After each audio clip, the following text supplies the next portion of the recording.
Ever since the arrival of Europeans in the Americas, indigenous peoples have suffered from centuries of colonialism, in which they lost land, sovereignty, and cultural strength. Over time, the erosion of Native American culture primed the people for revolution, designed to restore their nation. When the American government refused to restore Native rights, Native Americans took matters into their own hands. The 1969 occupation of Alcatraz Island marked a revolutionary moment in Native American activism, which provoked a reaction from the U.S. government, leading to unprecedented legal and ideological reforms that strengthened Native American political sovereignty, culture, and public perception. The American government had created a system in which natives were disregarded as citizens, resulting in them lacking numerous constitutional and unalienable rights for centuries. The Bureau of Indian Affairs was commissioned by John Calhoun in attempts to find ways to mediate conflict with tribes during the pinnacle of westward expansion. A bill was passed in 1830 with the committee that made it legal for the President of the United States to force the relocation of native tribes, and subsequently seized their lands to house frontiersmen. Native Americans were relocated to government-sponsored reservations, where people lived in abject poverty with little to no access to basic amenities, such as water and electricity. These relocations separated tribes, erasing cultural traditions and fracturing the collective Native identity. Indigenous culture and self-determination were systematically suppressed, because Native Americans were not citizens of the United States and were considered inferior. Starting in the mid-20th century, resentment towards the government was building across the nation, further fueled by a second round of relocation programs.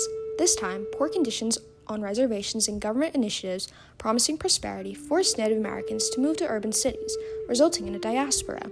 Many congregated in cities such as Minneapolis and the Bay Area, where they integrated into mainstream society and accessed an American education. Urban relocation was yet another attempt to erase the Native identity, but this education instead inspired tribesmen to call for governmental reforms regarding their people. These calls for reform led to the passage of the Indian Reorganization Act of 1934 in an attempt to quell the rising Native Revolution.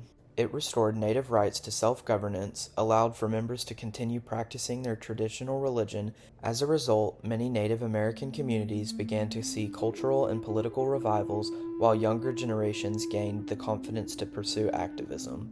The 1960s saw the rise of activism across all fields, with everything from the civil rights movement to anti-war protests. Groups such as the Black Panthers and Native American organizations like the National Indian Youth Council inspired the 1969 Alcatraz protest. In 1964, members of the Lakota tribe occupied Alcatraz Island for the first time, though their attempt lasted only 4 hours. They justified their claims by invoking historical doctrines and treaty rights, such as the Fort Laramie Treaties, which allowed the Lakota to claim any abandoned federal buildings in an attempt to advocate for the restoration of Native rights and land.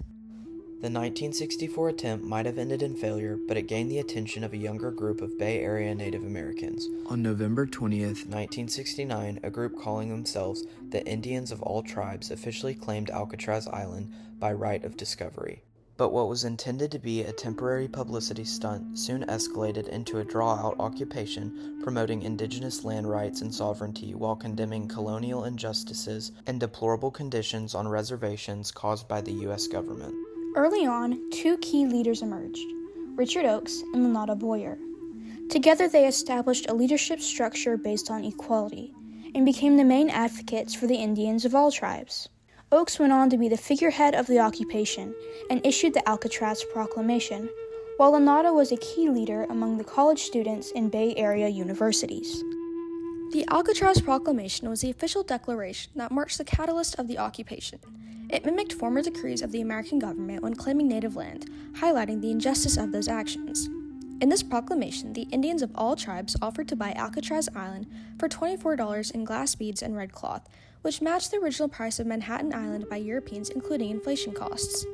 Never before had a Native American protest of this magnitude and type occurred, and soon after the beginning of the occupation, it sparked revolutionary activism for indigenous groups across the United States.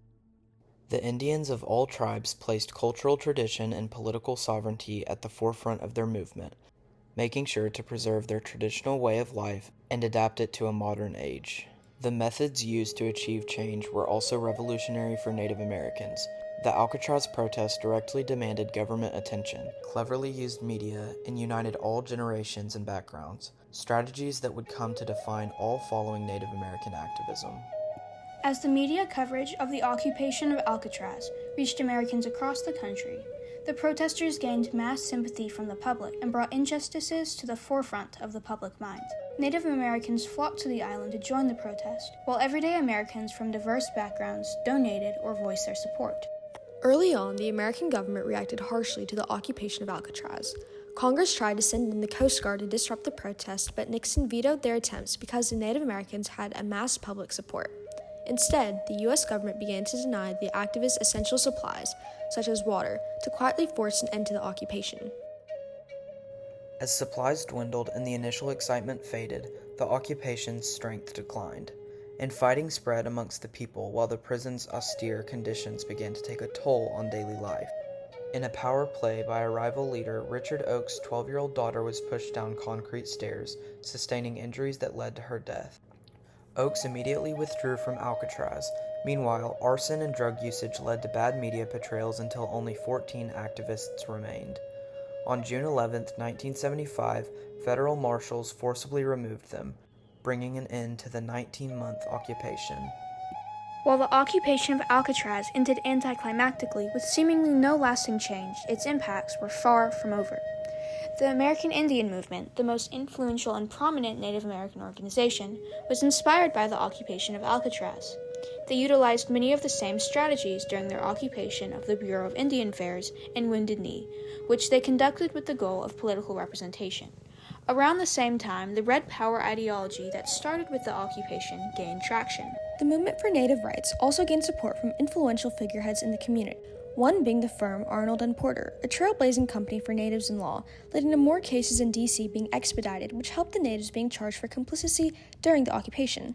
The occupation of Alcatraz also signaled a shift to self-determination and true political reform. In 1979, the Indian Self-Determination and Education Act was passed and allowed those on reservations to rule their people with little government intervention. President Nixon signed a bill returning to the Indians some land seized in 1906, including Blue Lake, which is sacred to the Taos Pueblos. Robert Pierpoint reports. The president told the Indians that returning some of their land was simple justice. In another case, 48,000 acres of sacred land was returned to the Taos Pueblo as a result of the occupation. The government was also pressured into making reforms, as seen with the Nixon administration, which allocated more funding for Native programs and community reconstruction. This included the creation of many new universities focusing on Native American knowledge. The modern implications of the occupation can be seen with increased political representation for Native Americans, an example being Deb Haaland, the former Secretary of the Interior and member of the Pueblo tribe. Other reforms include increased protections of Native sovereignty, especially in the revitalization of local governments and economic freedom. Native Americans continue to uphold the legacy of activism established by the occupation of Alcatraz to call out injustice and defend their rights through the Missing and Murdered Indigenous Peoples movement and the Anti-Dakota Access Pipeline protest. The 1969 occupation of Alcatraz not only reclaimed a small, abandoned prison, but also Native American identity, sovereignty, and history. It launched the United States into a new era of inclusivity and reform, with a greater focus on Native American rights. The occupation's revolutionary nature inspired waves of activism that continue today and prompted reforms restoring Native American legal rights while bringing key injustices to the light. With the forced removal of the last 15 occupiers by federal agents. They are shotguns and clubs. Okay, and what did they say they were doing? They just said that we all have to get off the island. But the protest did bring change.